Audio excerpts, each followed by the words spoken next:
Olá, tudo bem? Vamos dar continuidade aos nossos estudos sobre a infecção do Covid-19 e os aspectos relacionados à gravidez. E hoje eu vou compartilhar aqui com vocês um, um, um artigo científico bem recente, preparando aqui, vamos lá. É essa revisão sistemática. O título do trabalho, ele é Resultados maternos e perinatais do Covid-19, uma revisão sistemática de 108 gravidezes. É um artigo que foi publicado inicialmente no dia 7 de abril de 2020, ou seja, há 3 dias atrás, por pesquisadores da Suécia, o Zygan e o Anderson. Então, vamos lá, começando aqui com um resumo. A pandemia causada pelo coronavírus 2 da síndrome respiratória aguda grave, SARS-CoV tipo 2, expôs populações vulneráveis a uma crise de saúde global sem precedentes. O conhecimento adquirido com surtos anteriores de coronavírus humano sugere que as mulheres grávidas e seus fetos são particularmente susceptíveis a maus resultados. O objetivo deste estudo foi resumir as manifestações clínicas e os resultados maternos e perinatais do Covid-19 durante a gravidez. Como metodologia, foi pesquisado os bancos de dados e os relatórios de casos, né, série desde o dia 12 de fevereiro até o dia 4 de abril, vocês veem que dia 7 eles já publicaram na revista. Óbvio, deixa eu até voltar para vocês para explicar que tem essa manchinha aqui, né, cinza, porque é uma pré-publicação, ainda não está completamente oficial, mas como tem quer dizer, oficial está, mas ela pode estar sujeita à correção, porque como tem um valor científico importante, então eles resolveram publicar logo, não é? Normalmente essas pesquisas, esses artigos demoram muito, mas como a gente está tendo esse problema da pandemia, então está sendo as publicações estão sendo muito mais céleres. Então, vamos voltar aqui. Então, os dados desde o dia 4 de abril. Foram utilizados vários termos e combinações, incluindo Covid-19, gravidez, mortalidade materna, morbidade materna, complicações, manifestações clínicas, morbidade neonatal, morte fetal intrauterina, mortalidade neonatal e SARS-CoV-2. Os critérios de elegibilidade incluíram publicações revisadas por pares, escritas em inglês ou chinês, e reação quantitativa de cadeia de polimerase em tempo real ou infecção por SARS-CoV tipo 2 confirmada por PCR de fluorescência dupla. Relatórios não publicados, data e localização não especificadas do estudo ou suspeita de notificação duplicada, casos com suspeita de Covid-19 que não foram confirmados por um teste de laboratório e resultados maternos ou perinatais não relatados foram excluídos. Dados sobre as manifestações clínicas, resultados maternos, incluindo transmissão vertical e dados também perinatais, foram extraídos e analisados. Quais foram os resultados? 18 artigos relatando os dados de 108 gestações entre 8 de dezembro de 2019 e 1 de abril de 2020 foram incluídos no presente estudo. A maioria dos relatos descreveu mulheres apresentando no terceiro trimestre febre e tosse.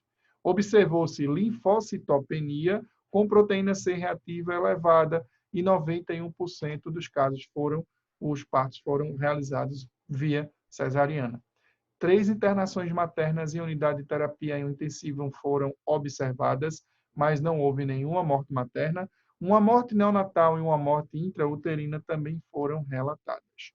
Conclusões: embora a maioria das mães tenham tido alta sem complicações maiores, foram relatadas morbidades maternas graves como resultado do Covid-19 e mortes perinatais. A transmissão vertical do Covid-19 não pôde ser descartada. É necessária uma monitorização cuidadosa da gravidez com Covid-19 e medidas para prevenir a infecção neonatal.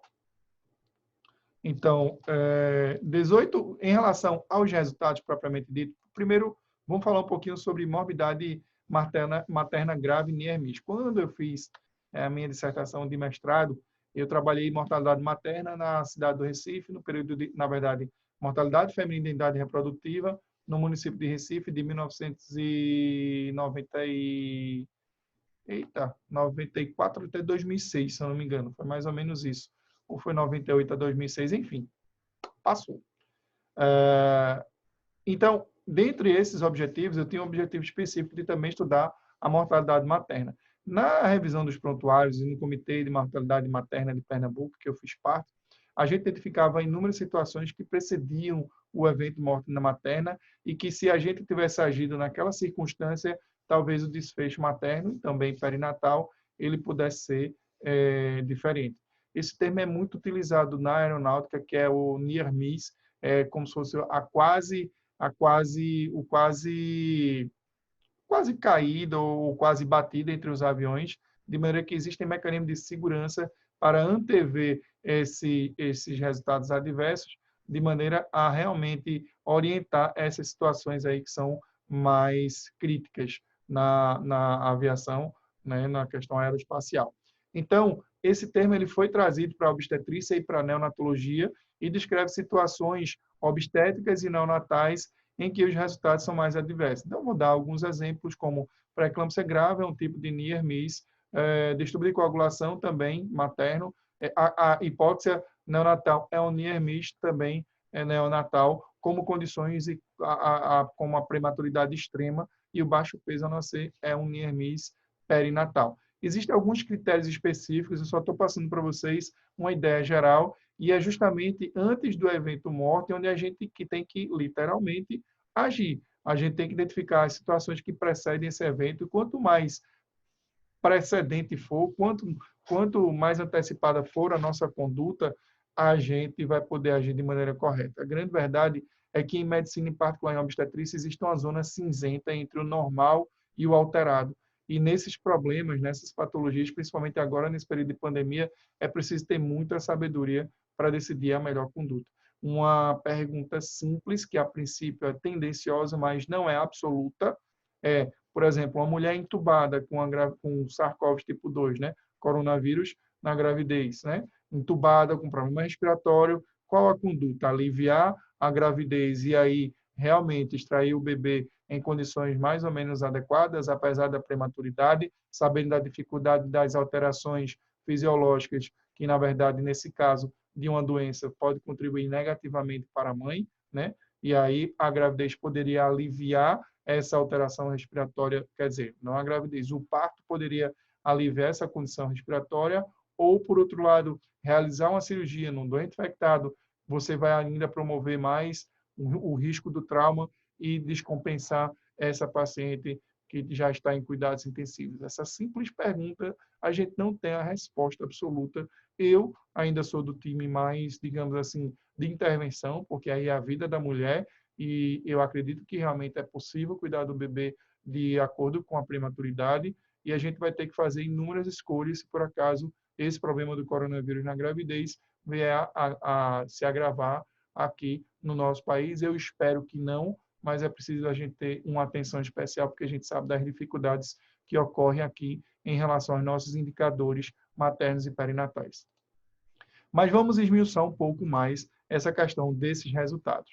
Então, foram 18 estudos, né? Os resultados de 14 relatos de casos são resumidos em conjuntos para facilitar a interpretação. E eles foram publicados entre 7 de março e 1 de abril. Dados relacionados às manifestações clínicas do COVID-19 na admissão, incluindo exames laboratoriais e exames maternos, além de características perinatais, são mostrados na tabela 1. Olha aqui a tabela 1. Característica materna de 108 gravidezes com diagnóstico confirmado de SARS-CoV tipo 2. A idade materna variou entre 31 anos. Você vê que todos os estudos chineses, né? Provavelmente, né? Eu estou julgando que eu não vi exatamente, mas pelo nome parece, né? Então, idade materna de 31 anos, foi bem semelhante nas quatro séries de casos. A idade gestacional em dias, né, 253, o que provavelmente não, 280 dias seriam as 40 semanas. Então, 280 dias, se você diminuir 280 de 53, você vai dar algo em torno de 27. 27 dividido por 7, que seria cada semana, você vai ter 3 semanas e 6 dias. Ou seja, os partos em geral ocorriam 3 semanas e 6 dias antes das 40 semanas. Ou seja, 36 semanas e um dia, não é isso? 6 com 37, com mais 3, 40. Exatamente isso. Então, em geral, a tendência é a prematuridade na idade gestacional, né, da mãe. Características maternas, total de 50 partos. Pacientes que não foram reportados, foram 8. Então, os partos a tempo, né, por conta do estudo, os partos por cesariana foram 44 e o parto normal ou vaginal foram 6 casos, compreendendo um total de 92% versus 8%, né? Então, é isso aí, do total de casos, né? Vamos lá. Quais foram os sintomas principais dessa série de casos? Então, vamos lá. O sintoma principal foi a febre, que ocorreu aqui, ó, em 42 casos, aqui nos casos reportados por esses autores, né? De maneira que tosse também foi um sintoma bastante frequente, e os outros sintomas, né? Incluindo até diarreia, mialgia. A principal alteração laboratorial realmente foi a linfocitopenia e a elevação da proteína C, proteína C reativa. Em relação a outros parâmetros, a admissão à mortalidade materna não houve, admissão em UTI materna 3 casos, mortalidade neonatal de 1 caso e morte fetal intrauterina de 1 caso. Correspondeu a quase, na verdade, 1% do total de casos. E aqui chama atenção a possibilidade de uma transmissão vertical. Olha aqui, ó, 1C. Então, aqui, uma possibilidade de 1% de transmissão vertical. A maior parte dos estudos falam que não existe essa transmissão vertical. Então, vamos para a discussão. Da mesma forma, Alfará et al. Relataram uma série de casos de 11 pacientes com infecção por MERS-CoV, onde a taxa de mortalidade dos casos foi de 35% para gestantes e 27% para os bebês. No entanto, um editorial recente sobre Covid na gravidez argumenta que as diretrizes de conduta devem basear-se em dados da epidemia atual e não com base na experiência limitada de surtos anteriores, como epidemiologia, evolução clínica e resposta ao tratamento. Ela pode ser diferente. De fato, nossa análise de 108 mulheres grávidas com infecção por SARS-CoV tipo 2 mostrou 3 casos de internação em terapia intensiva materna e nenhuma fatalidade confirmada.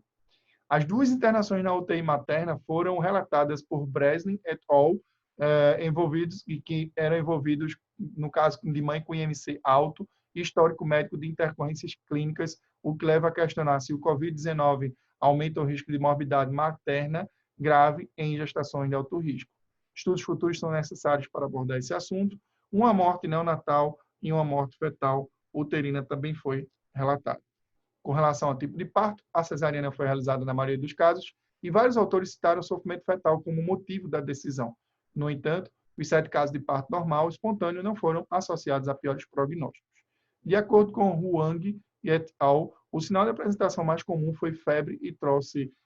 Na verdade, aqui está errado, a tradução é tosse produtiva, cansaço, falta de ar e diarreia foram relatados apenas ocasionalmente.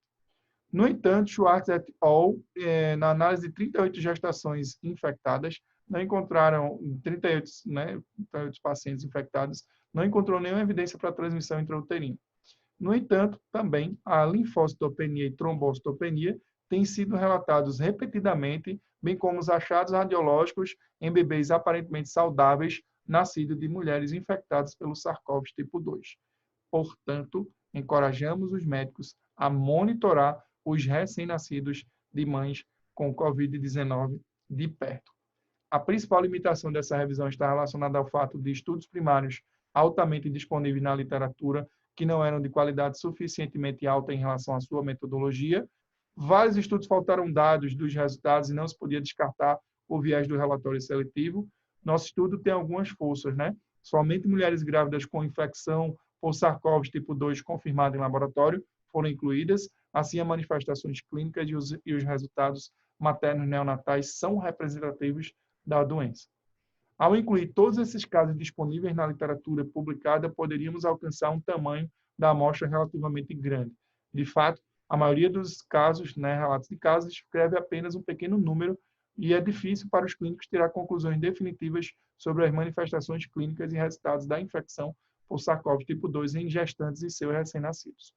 Com o ônus da doença acelerando todos os dias, esperamos que nossa síntese, nosso trabalho, possa ajudar médicos a entender melhor a natureza da doença rapidamente e permitir que decisões informadas no tratamento de mulheres grávidas com infecção por Covid-19 sejam realmente bem estabelecidos. Então, as evidências, como conclusão, as evidências atuais sugerem a possibilidade de morbidade materna grave, exigindo internação UTI e morte perinatal na gravidez com Covid-19. A transmissão materno-fetal do vírus não foi detectada na maioria dos casos, embora um recém-nascido teve PCR positivo 36 horas após o nascimento e não esteve em contato com a mãe, ele esteve isolado da mãe, e é preciso ter cuidado na monitorização das gestantes com Covid-19 e garantir medidas para prevenir a infecção neonatal. Bom, fica aqui mais uma vez esse trabalho que mostra o resultado de 108 relatos de casos. Eu acho que a gente precisa detalhar todos esses casos, ter noção de como que é a assistência desses outros países. Por exemplo, na China a gente tem casos onde os partos são realizados com sala com pressão negativa.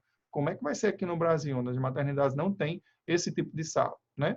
A gente vai ter que realmente, do contrário do que se pede, é preciso reforçar e cobrar, do mesmo jeito que está se cobrando dinheiro do fundão para ir para a pandemia, do mesmo jeito que está se cobrando de presidente, de governadores, de prefeitos, é preciso também cobrar, não apenas isoladamente, a questão da saúde clínica em geral, de leitos de UTI e respiradores, porque o Covid na gravidez, a pandemia do coronavírus na gravidez, se a gente não fizer absolutamente nada, vai trazer sérias repercussões nos indicadores de saúde materno-infantil. Eu não tenho dúvida. Aqui, em particular, Pernambuco, que já foi agravado com a pandemia da Zika, dengue e chikungunya, não dá para a gente chegar e ficar dizendo que é a mesma coisa gestante, e um dia desse nem era grupo de risco, e hoje, graças a Deus, foi considerado como grupo de risco, e esse pré-natal precisa ser muito bem feito, muito bem feito. Muito cuidado,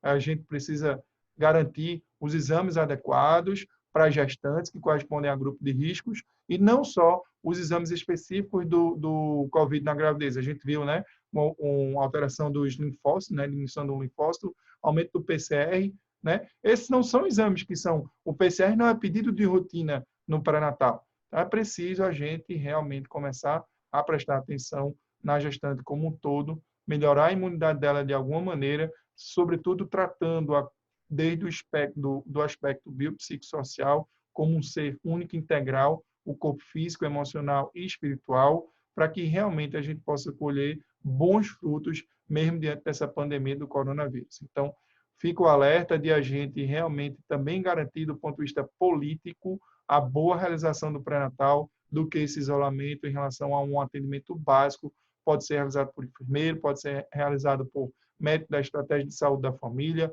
ou por médico obstetra, mas a gente precisa garantir essa assistência adequada para que nem as mães, nem os bebês futuros sofram com essa pandemia, tá bom?